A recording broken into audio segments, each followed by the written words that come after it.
of Americans, and it raises the question of whether the U.S. economy is performing as exceptionally as we think, or whether we have a two-speed economy where things are going very well in some sectors, masking profound weaknesses in others. So just give us a broad read of where you see things. Yeah, I think, listen, I think both are true. I think, in what we have seen consistently is that the economy is performing really well overall. Almost every statistic we look at suggests that. It doesn't matter whether you look at consumer spend, debit cards, credit cards, every week on a year-over-year basis up 3 to 5%. If they're slowing in one category, it's just moves to a different category. On the consumer credit side, delinquencies are incredibly well controlled, probably ticking down a little bit, having returned after COVID to normalized levels, but really, really strong. Consumer balances and deposit accounts are strong, investment accounts are strong, businesses are in good shape, starting to borrow again, which is a good thing. So overall, those things just translate to a really, really strong set of consumers and businesses. And then you marry that with the regulatory environment where businesses are able to do more, move more quickly, do deals. Those things feel really good. But at the same time, when you look at who's doing well and who's not doing well, it's very, very uneven. That's not new. That's been the case for a long time. So those with more money are bringing up all of the averages, and those with less money continue to struggle and live on the edge. Our data suggests it's not expanding and it's not getting worse, but it's not getting better. You know, one of the questions that I think a lot of Americans are asking themselves is the effect that AI is going to have on the jobs market going forward. And I know, just talking to my kids, two of whom are in college, that's what's on their mind. Is AI going to take out the lower rung of the ladder for many people entering businesses or careers where AI provides an adequate substitute? What are you seeing, Joe, how does AI affect the future jobs market? Are you an optimist? Do you feel like this is another technology that we will master and that will eventually be more jobs producing than destroying? Or even if that's the case, is the disruption going to be significant and politically significant in the next few years? Well, we should approach this topic with some humility. We are very early in the diffusion of the technology, which is staggering in its capability, into the heart of the real economy. And one of the things we're finding is that actually taking the technology and the conceptual use cases, which everyone would buy into, and embedding it into established organizations is really hard work. And historical large shifts in technology would suggest that takes some time, and that's exactly what's transpiring. We are in the early stages. As with every prior wave of tech disruption, there will absolutely be labor market displacement. There will absolutely be certain tasks that used to require X amount of labor, and that requires X minus in an AI-infused world, no doubt. But every prior wave of tech change also suggests that with that comes the creation of new jobs, many of which people could have never imagined in the moment, but ultimately the creative genius and the disruption that takes place and the brilliance of the free market system to come up with new needs and new services and new goods gives rise to new opportunities. That doesn't necessarily happen in a neat pattern. And so the potential disruption and the political consequences of that, particularly in an environment where you already have anxiety high, where Charlie articulated the sort of differential in terms of different strata of the income spectrum, then you layer onto that the potential for a disruption that's going to hit sort of additional sectors and additional job tasks. And we all have the imperative, and this is a sort of a joint public-private partnership requirement, to be able to accelerate the creation of the new, because to the extent that you have a gap, that absolutely will be a significant political consequence in upcoming elections. Let me just ask a follow-on question of you, Joe. You know, we've had major technological disruptions in the past, along with the promise of major productivity gains. And that promise hasn't always materialized. I mean, we saw that 25 years ago in the original sort of dot-com boom. Do you think this time is different, that we're going to see just transformative productivity gains, or is it going to be more of what we experienced before? Well, I agree with the premise that it doesn't always materialize, but I'd suggest that it's generally a matter of time frame. Yeah. So if you looked at those prior introductions, and there was a famous saying from an economist in the mid-'80s, you actually see the impact of the PC revolution everywhere except economic productivity statistics. It ultimately manifested itself, but it goes back to that issue of big entrenched organizations with ways of doing things don't change quickly. There's a stickiness. Now, this has the potential to be different, but it's going to require some sort of top-down forcing mechanism to actually take layers that might be resistant to change and to drive that at an accelerated pace. And there's a lot riding on this, because if you look at sort of the big macro-level risks, fiscal spending, government deficit imbalances, the only way out of that is a productivity boom. And many people are actually counting on that to bail many countries around the world, which right now have deficits and debt to GDP levels that are unsustainable, on a more fiscally responsible trajectory. And if we don't see that productivity boom, you're going to see the implications of that deficit spending actually increase. Adina, you at Nasdaq, your business is not only in the United States, it's very much here in Europe as well. You've practically replicated the medieval Hanseatic League up north. One of the restraints on productivity growth is the regulatory environment. And I was wondering if you could spend a little time taking us through where you see the regulatory advantages and disadvantages between American and particularly European markets. And if you want to go past that, please do. Sure. Well, I want to actually add on to Joe's comments on productivity levels. So the early analysis of the impact of AI in organizations, when they've been experimenting with the technology and creating proof cases against it, is that they're seeing a 2.8 times return on investment in a very short period of time. That is massive potential for productivity enhancement. Now, scaling that to the enterprise level, though, requires a totally different level of investment and focus and top-down change management. So you know the technology works, you know it can create massive productivity gains, but you have to then really focus on how do you change an organization to be able to kind of infuse that technology across, let's say, the product development life cycle, the client success life cycle, marketing, sales, legal, finance, all of these areas.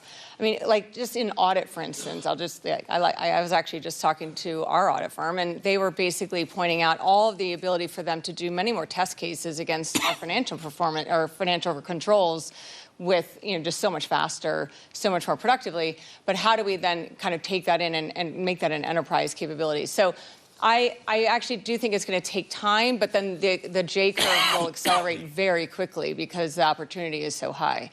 The job element of it is going to be really, really critical, though. How do you, as a company, reskill? How does the public sector and the private sector allow for reskilling? That is actually something that I would say the entire private sector is actively focused on and talking to the administration about. So it's important. But in Europe, I'll get to your question now. So in Europe, I did want to make sure we talked about that. But so we operate most of the exchanges in the Nordics, and most notably in Sweden. I'll highlight Sweden. Sweden looks very much like the United States.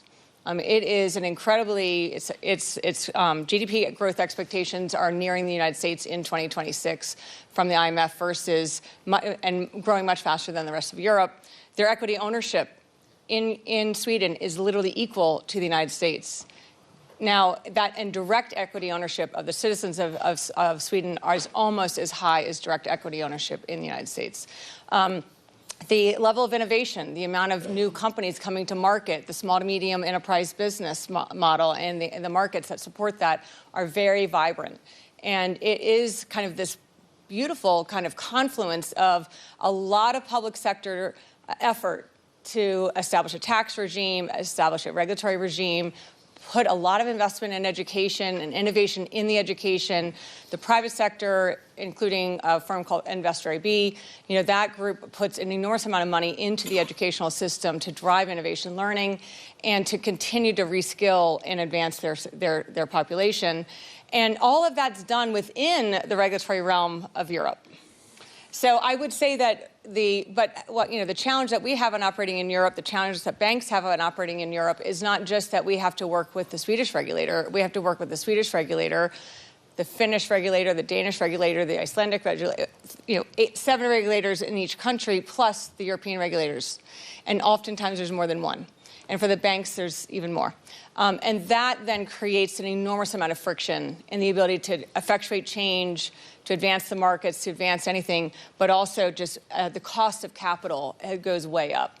And so I really do think that there's no perfect system, but you hear if there's a will, there's a way. I would like to see Europe have more of a will because they all know that there's a path. The CMU, which is the Capital Markets Union, or the SIU, the Draghi report, when I've asked almost every politician and policymaker, do they agree with the Draghi report? The universal answer is yes. Then they say, okay, and I say, well, what are the next steps? And it's around the construct of the European Commission that makes it extremely difficult to be able to take what is a great construct and turn it into reality. And that's where I think Europe has a real opportunity to come together to change that paradigm because it is a sleeping giant of an economy. And so I think that if you can continue to drive that across Europe and then use Sweden a bit as a marker of success, it can become an economy that rivals the United States. I really believe that. But the United States will continue to plow ahead, and they're in a deregulatory phase. So that means the regulation is even going to become more favorable in the United States while Europe tries to figure out how to create a new union. Christiana, I want to take us to another sphere geographically, which is Asia. And, I think more than 40% of your business is directly tied to China. I mean, the great economic story of the 21st century is U.S.-China competition. There's a lot of anxiety, East Coast anxiety, I would say. I don't know if it's West Coast anxiety, but a lot of East Coast anxiety that we suffer, we in the United States, and I guess also just in the free world in general, suffer basic sort of structural disadvantages when it comes to competing with the Chinese because of their government's ability to essentially invest a great deal of energy and effort and prestige into sort of champion projects and to direct state funds to where they think the important competition of the future lies. Tell us a little bit about whether you think that the United States maintains structural competitive advantages vis-a-vis our Chinese competitors, or should we be a little more alarmed about the state of play between the two economic superpowers? No, very good. There's a lot in there. Happy New Year to you too. Look, so I think we needed to probably break this question because there's a lot of different things. So one thing that happens in general, I think, let's just talk about the electronics industry and consumer electronics in general.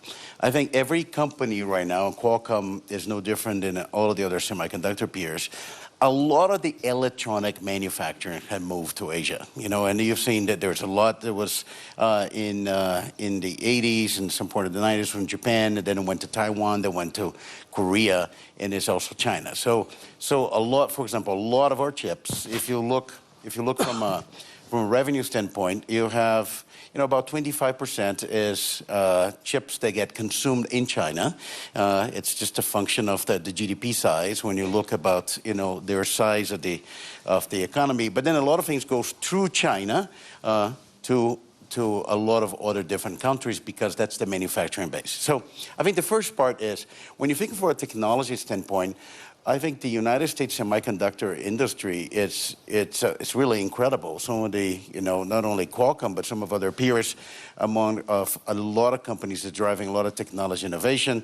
Those are American companies. If you look of the TSMC manufacturing in Taiwan, the majority of the chips go to American semiconductor companies. But a lot of the a lot of the industrial base that actually get that technology and produce products, a lot of those has not been in the United States, has been in Asia. I think which has been an interesting dynamic of the United States economy. We have some of the most innovative technology, but the path to market of some of those technologies, it comes to industries that are somewhere else. And I think that has, it has part of it has been also the driver that started in the 90s, which you make the biggest possible factory you can imagine is all about scale, which is changing a little bit. With technology right now, just what we see in smart manufacturing, you don't need to have that scale. But I think that is likely to continue. However, we've seen that trend it propagates. Like, for example, one of the things that people don't talk about a lot in that, but if, for example, you see a lot of manufacturing now going to Vietnam. There's a lot of companies, they're built, and there's now a big consumer electronics manufacturing going to Vietnam. Also, India. India is creating a manufacturing hub for electronics. So I think and this... Just quickly, to what extent is that a calculation, to what extent is that a purely economic consideration, and to what extent is it one of a sense of political risk, particularly political risk associated with doing business with China? Look, I think you have all of the above. You saw that there is, because of concentration, so many different companies have started to diversify their manufacturing base. Some of it is economic, some of it is incentives. You see some of the recipes that have been very successful for China is being replicated by some other countries. So I think you're always going to have, especially on electronics, a very big industrial base in Asia, and I think that's going to continue. Now, then they're going to get the second part of your question. Look, yes, everybody talks about it, about the importance of having resilience of supply chain. And that conversation will continue, and that conversation will become louder and louder and louder just because, and I'm going to say that with a bias, since I am from the semiconductor industry. Everything needs chips, everything. And when you talk about AI, when you talk about everything becoming smarter, you're going to have more chips. People realize during the great shortage of semiconductor during the pandemic, that cars were in the parking lot. Why cars not moving? Oh, because of the chips. It is more the industry get digitized. In addition of phones and computer, you saw that in the automotive industry. Now you see that in the industrial sector. You're going to have a lot of robotics. So the economic development growth is now directly connected with technology, and I think more that you analyze, I think, the resilience of supply chains, you're gonna continue to see a debate. Do we need to continue to build diversification? Diversification is not only in the manufacturing of chips, also in the path to market. Do you need to have different places that you have concentration of electronic manufacturing? And I think it's a healthy debate, and I think we'll continue to see movement in that direction. And I actually more optimistic than pessimistic. I have been following industries move in scale. I think the phone industry, for example, now the scale of Vietnam is not small.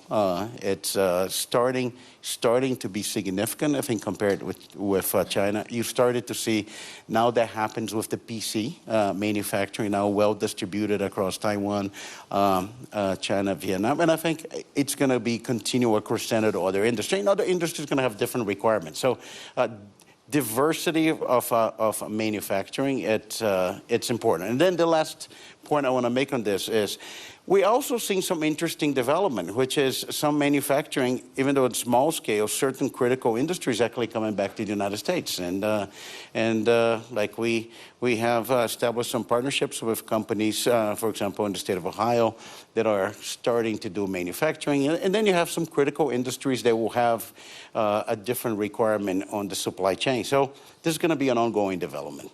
I want to turn the conversation to two traditional sources of American economic exceptionalism that are undergoing changes or in some ways at risk. The first is our system of higher education.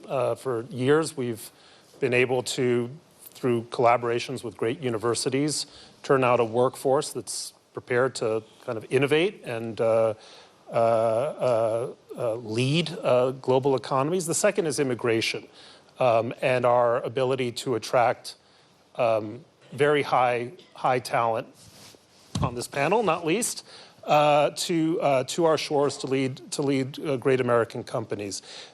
Those are two hot button issues in the United States right now. I guess let me start with you, Charlie.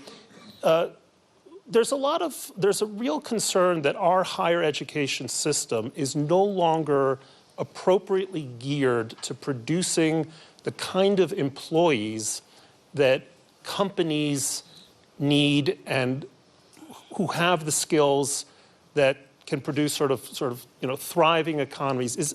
Do you worry about what what you're getting out of colleges and universities today? What would you advise your peers who are running major American research universities? I don't worry about that, just in the business that we're in. Now, this might be very different than other businesses which are much more technical, that need very specific training. Listen, my experience is across our entire organization that the people who are the most successful are the people who learn the most as they go through higher education, and they learn the most about a broad range of things. Whatever people need to be successful in finance, we can teach them when they get to the company.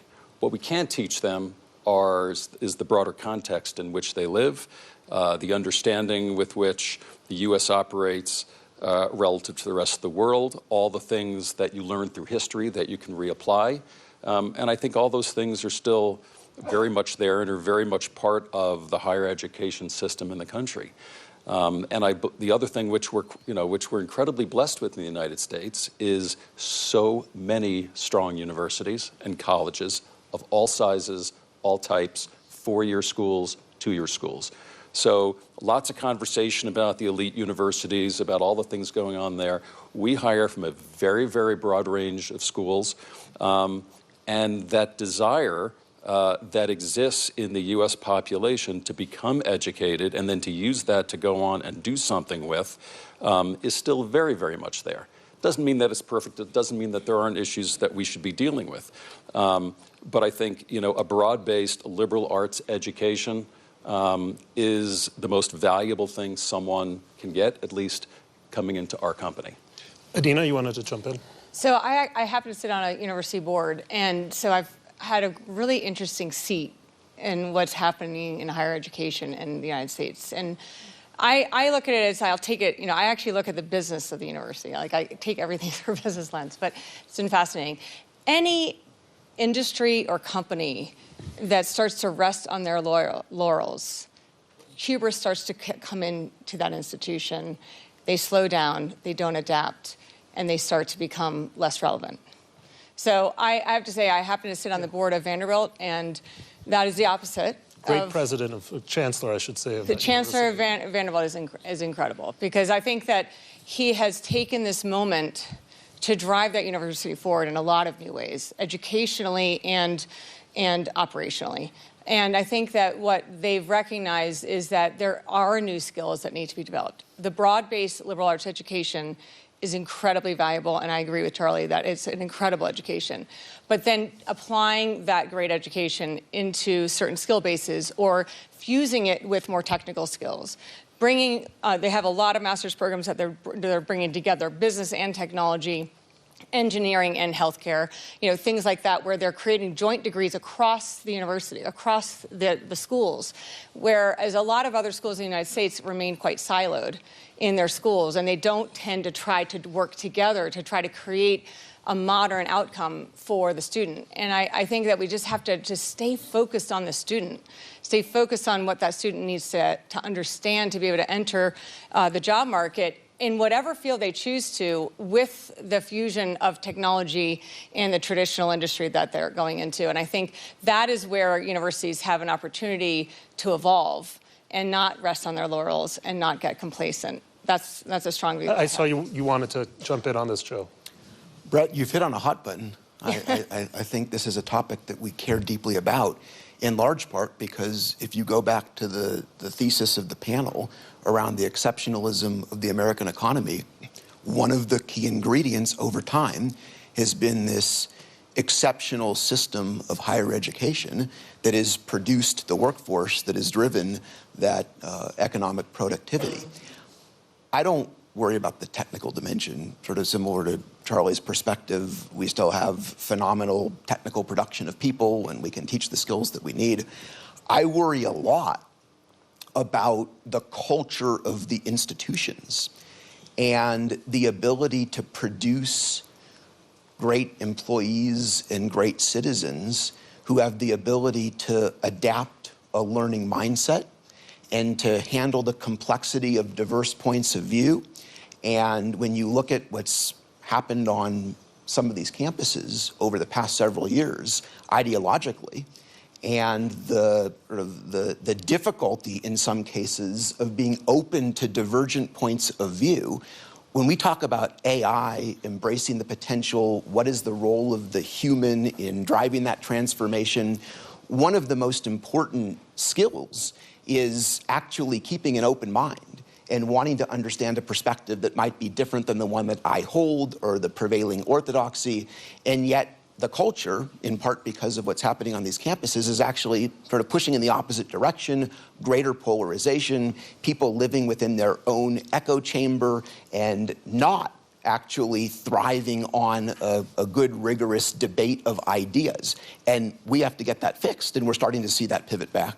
And on the second, you wanted to jump in, but I was hoping you might also address the second part of my question, which is about immigration and whether we're still able to attract the kind of talent that traditionally helped drive American growth. No, actually, that's the comment that I want to make. So, look, we are, fundamentally an innovation company. I think the majority of our employees are in engineering. I think we take a lot of pride of creating technology.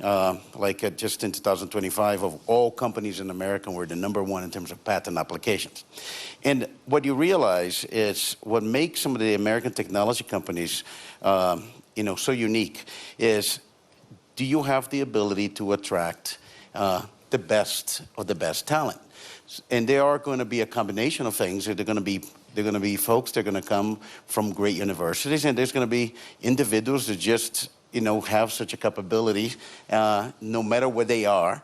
We're very fortunate to have some engineers in our company. Those are the people that assemble Lego a little bit different when they were kids, and some of those are people that are going to write the books that are going to be used on the universities later. So the question is, the American companies need to continue to be able to attract that talent and bring those to those companies. And I think what we do in the company today, we hire them in the United States, we hire them where they are, but I think that will continue to be a necessity. I think you have to continue to be the place that people want to work. People want to work because they think this is where I will be able to contribute, I'll be able to innovate, I'll be able to have success. And I think when you lose the ability to attract some of the best, I think you're going to have an impact on the U.S. Technology sector to continue to innovate. Another risk to American economic growth, and maybe this is more of an opinion than a fact, but I would say that another risk to American economic growth are political prescriptions that sound attractive as a political matter, less attractive as a business matter. And one thing that's been on people's minds in the last few days is, for example, capping credit card interest rates at 10%, which sounds great for consumers. I think banks are a little less thrilled about it. There are other populist nostrums, like driving interest rates down, which carry opportunities as well as risks. Charlie, talk us through some of these political storms or efforts as you see them, and the extent to which you are worried that American growth could be capsized by efforts to drive the economy too hot in order to achieve political rather than economic results. Well, I think You know, I guess my observation is, especially when it comes to this administration, you do need to separate out what is actually the litany of things that are said and ultimately what actually winds up as policy. Whether Tell that to the Danes. Well, listen, I mean, it is what it is. I mean, it's, you know, the president's the president. He's got his prerogative. He was elected, and he's going to go about doing things the way he's going to go about doing things. I'm just observing what the outcomes are. And listen, I can look at whether it's the president or the administration says, I could go through each individual thing and forget about my personal opinion. That has nothing to do with what I represent working for Wells Fargo. But I can have an opinion on whether I think that is good or bad for the economy. And one of the things that I think you've heard from many leaders is this is an administration which is very accessible, which is very, very interested in the opinions of business leaders about what the ultimate impact is. Even when it comes to just broad, regulation, we hear lots of comments about deregulation, deregulation, deregulation, especially in the banking sector. And if you actually look at the change in regulation in the banking sector so far, it's actually not that much, but it's very impactful. But there's a long list of things that they're looking at, but they're doing the work. They're studying things, they're doing the analysis, they're putting things out for comment. And what's most impactful? What's most impactful is the things that they're doing to allow institutions like ours to do more of what we're supposed to do. To be able to lend more, to be able to take more deposits, provide more advice, while still keeping the level of stability and the quality of the institution that exists, and to find that right balance. And that's what that is exactly what they're doing. They're not coming to the banks and saying, okay, what's stopping you from doing something? We're going to go change that. It's, okay, what's stopping you from doing something? What's the right answer? What's the right way to calibrate it? Let's look at the work.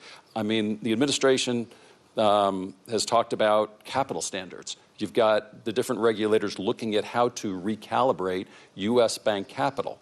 And the way they're doing that is they're going to do 6 or 9 months of study, but it's going to get done, and it's going to wind up in a much more reasonable place, which allows us to do more than we historically were able to do and be safer than we've ever been. One of the things that has puzzled, I think, a lot of conventional economists, particularly those who write in newspapers, is how the economy has been able to succeed despite two things.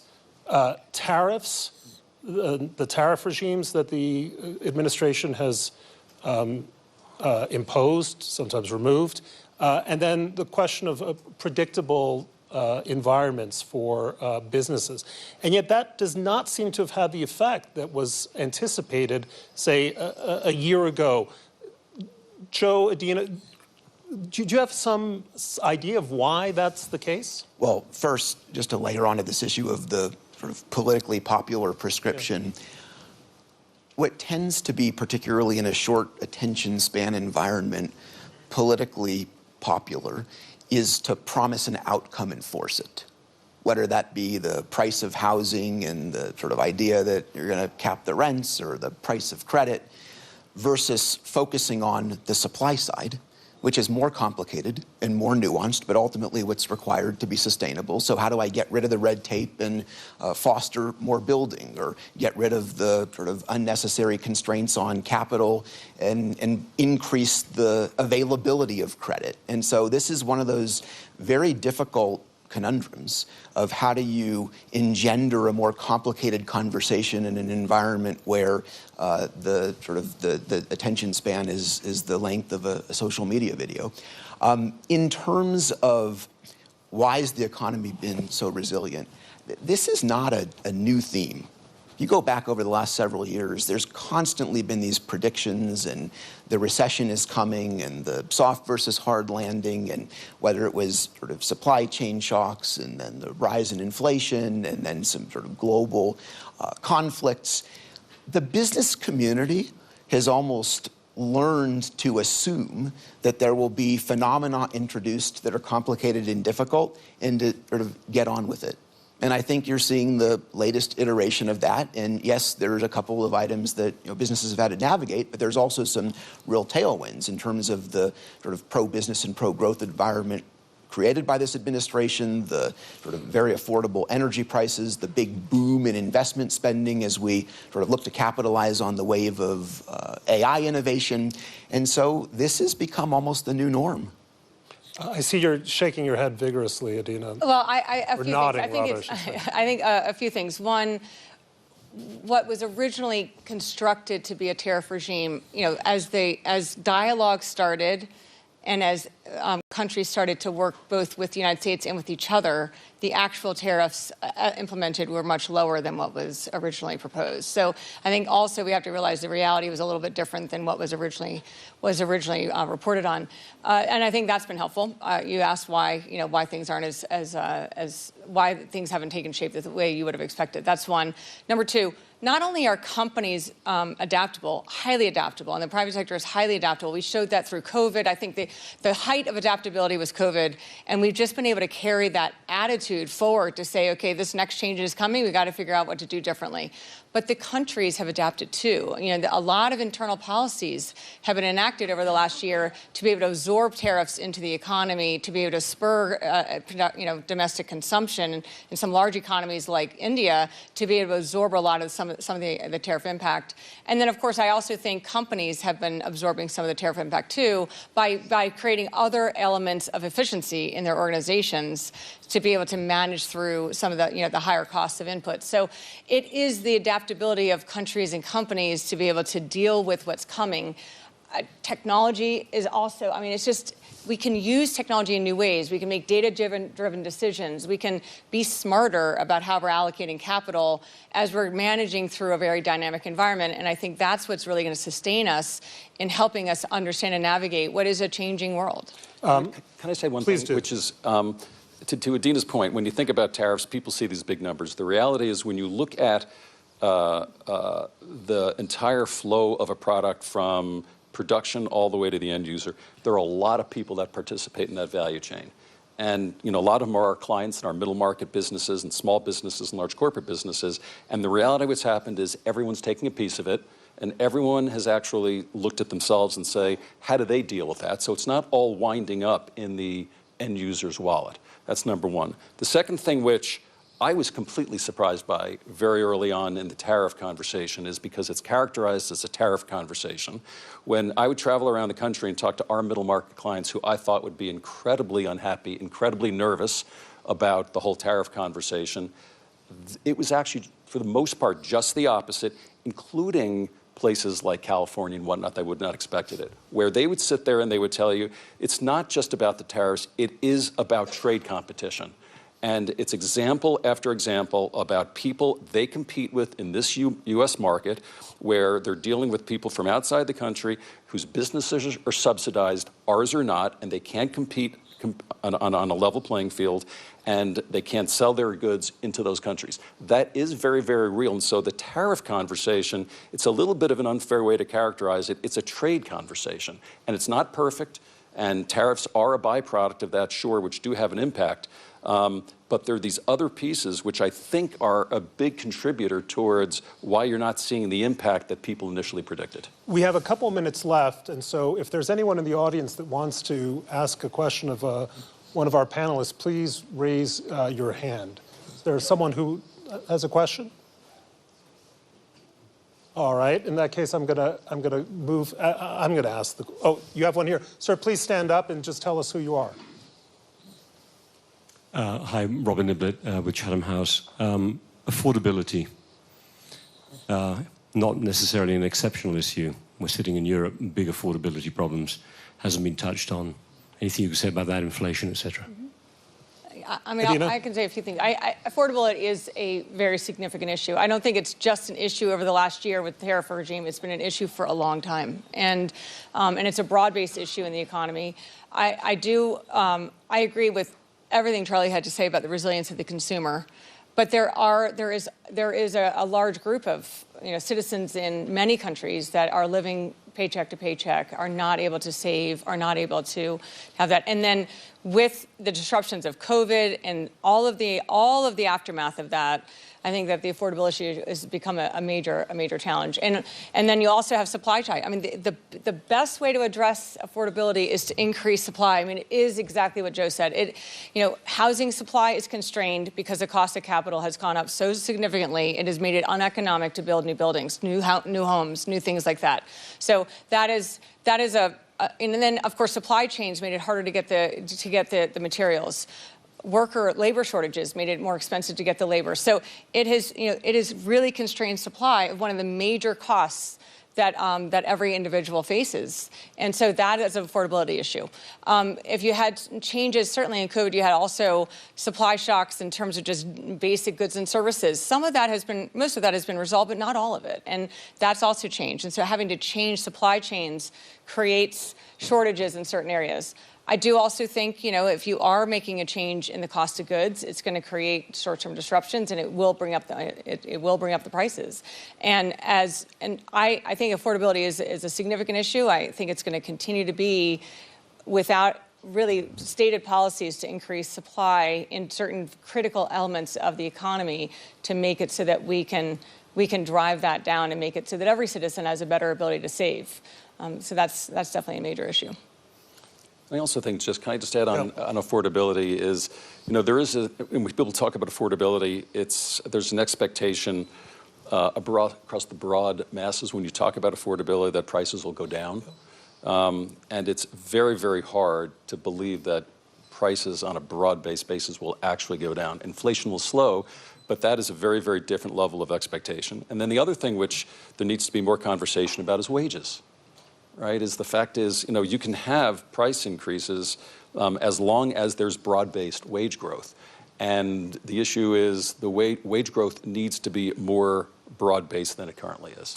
We have two questions, gentlemen in the front and there, and maybe we can get both in the 2 minutes that we have left.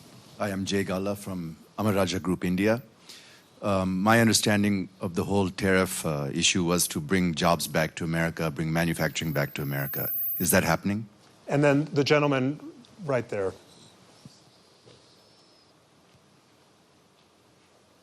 Ken Choi from Korea. Just wondering, is this a credit card cap 10% thing? Is this going to work? Do you think it's a doable thing in a capital society? And if it works, would it spread to the rest of the world? So insourcing and credit card cap, maybe Cristiano and Charlie, do you want to take those last two questions in the minute or so we've got?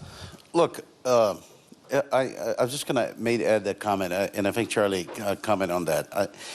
I think this whole conversation was about more related to trade, and I think how to balance trade. I also believe that on the topic of how companies have adapted and actually look at the technology. Like this is true in our company, it's true in many other companies, which is, this is the new environment. If things are going to be 10% more expensive, how do you become, more efficient?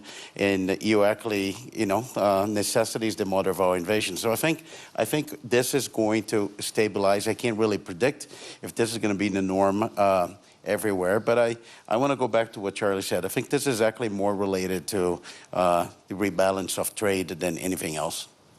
And Charlie, do you want to quickly take that last question on the cap? I think, first of all, what the president proposed is not a permanent reduction, it's a temporary reduction. I think we all have, here in the U.S., we all have programs that have, we have 0% rates for a period of time. And so I think that is something which makes sense and will continue. Our experience has been here in the U.S., whenever there are price caps put on things, even temporarily, they don't always turn out the way you'd expect. And the reality of when you look at the credit card industry, the issue will not be as much as what will happen to our profits, it'll be availability of credit. And that's what we're really concerned about. And so, again, affordability in this issue, understand why it's the conversation, but we got to make sure that the solution actually achieves the goal that we're all supportive of. Unfortunately, we're out of time. I want to thank a really distinguished and terrific panel, and I want to thank our audience. Hope you enjoyed that.